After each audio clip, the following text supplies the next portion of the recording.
the Commissioner of Education for Kentucky speak at a summer conference, and part of his talk actually was focused on how do you deal with engagement.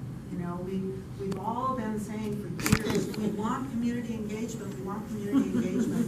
And then you get community engagement and you go a little bit like, you know, we don't always know how to do it the best way. So it's not that we have a blueprint figured out with how to do this. I would say though that, yeah, it doesn't make sense to do this again in 2 years.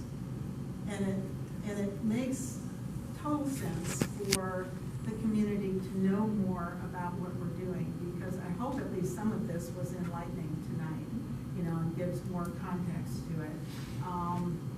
I would really like to see, and Ramona and Tony and I have talked a little bit about this, I guess all of us have a little bit in separate conversations. I don't really know why we can't have, no, I'll phrase it differently. What I would really like to see us have is more of a, some kind of, I think this is what you meant, working group, whether it's all the board members, some of the board members, the task force, perhaps more people from the community. It needs a new name. It needs, you know, because we do need to own this. We need to own this.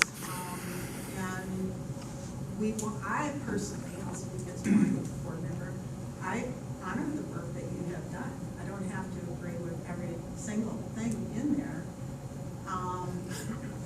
But I respect that and I appreciate it. And I appreciate that you cared enough to do this. And you've come back again with the second report on that. You know, it's important, and it's important work. I believe, yeah, Adopt a Teacher can be really good. Mentoring of the teachers, mentoring kids, volunteering can be really good, but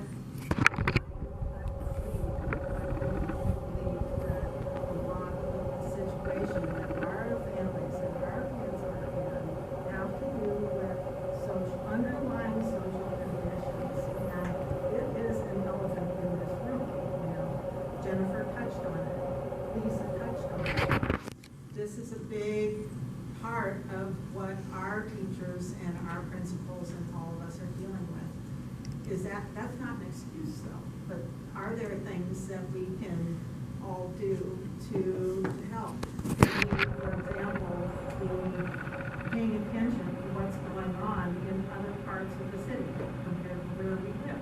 You know, I'm paying a lot of attention to what's going on in the West End with the housing ministry loss. 232 families, 45 of those are, some of those people are our students and our families. I'm also paying attention to, you know, the River Metals situation.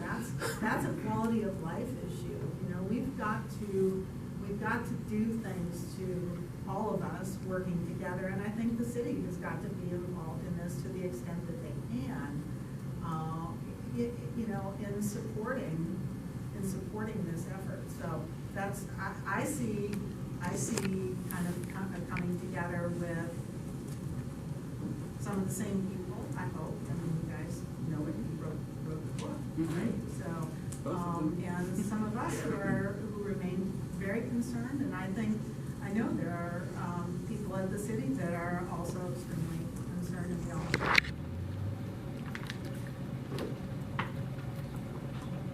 I'd like to chip in a couple things. On the engagement thing, parent-parental engagement, I have a friend who's a researcher. This maybe 20 years ago, University of Louisville, and she got a group together, especially almost all teachers, classroom teachers. The people were in her. She was a professor in her doctoral program as well, and their finding was and is that the kind of engagement you want in schools is parents engaged in understanding what's going on with their kids' education. Not a fall festival. not a PTO. PTOs can be wonderfully functional in some ways, but the essential kind of parental engagement that we need in schools is parents understanding what's going on there. And as involved parents, what a difference that makes. Members of the board have that experience, close to the school, able to help your children understand what is this report my child is giving. I understand a little bit better because of I understand the context. I'm in touch with the people in the school. And I could go a lot deeper on that, but the report is our friend because it's information that enables, not entirely, but to some extent, problems identification. And we are cursed in schools because when we run into problems, we start throwing solutions out without really clarifying what the problem is. In thinking about this report, as I have for a long, long time, over and over again, and repeating that, the working conditions is fundamental to school improvement in the case of Newport. The working conditions essentially describe the relationships, the level of relationship, working relationships among the adults in the school.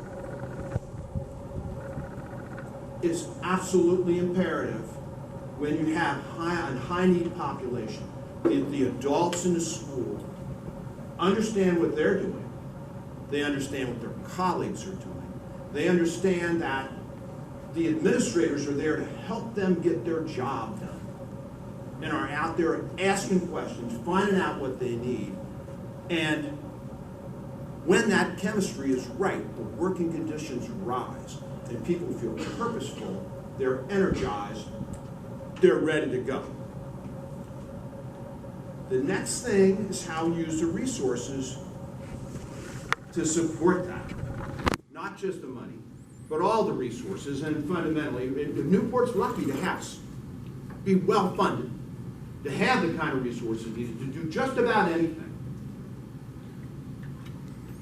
And then comes the rise of the academic achievement. It comes from within. It doesn't come from outside applications, and it never does. It comes from the richness of the teaching. It comes from the engagements of the student, the teachers knowing the students, liking the students, bringing them along, and bringing the parents along too. And there are a lot of models out there for how to get this done. And there are programs, and I'm gonna stop there, but I want to say, in a school district, or in a school, programs that fail, they fail primarily because they're not implemented at the rate at a very high rate. People who feel they aren't being supported in the school districts, and that comes out in the survey, the teachers, classroom teachers, that's where it shows up. So the teachers need that. So, and I'm going to stop there instead of running on. But I think that we can help with that problem-solving piece. That's what our expertise is. I don't like to use that word, but I'm searching right now. The problem-solving thing is often done wrong. It's just not done well. Consequently, get the wrong solutions. So the big work goes into understanding the problem, being able to describe it, and then you can start collecting solutions. And if a solution doesn't work, you don't have to go back and rediscover the problem. You know what it is. So you try a solution, doesn't work, you move on to something else. Or you retrofit, or you adjust accordingly. I don't know what that would look like by way of an interaction among us, but we've had some. We've had some interactions, and they've been pretty good. because I think the openness has been there. So I think there's something there that we could contribute, and not because we know about schools, but because we know about problem solving. So I wanted to say that tonight. We don't really have a